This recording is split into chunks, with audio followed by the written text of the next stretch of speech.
research nyo? Ano, nilalaro nyo na lang to? Para tayo naglalaro. Sinong leader nyo, ha?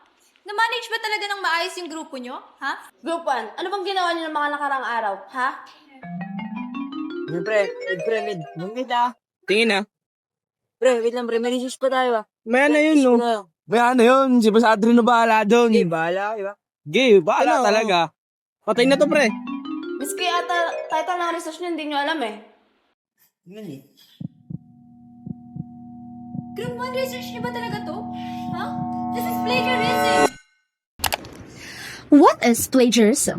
Plagiarism is the use of someone else's ideas, words, or works without the permission or acknowledgement of the original owner. It is a form of intellectual property theft that is against the law and the ethics.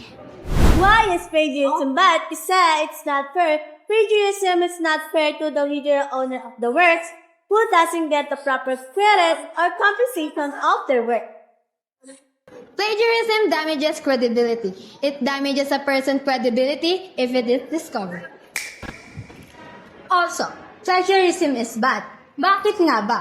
Because plagiarism doesn't help us to understand and learn something. In that, people who plagiarize has a set of thinking na pwede na to, okay na yan, di naman makahalata eh.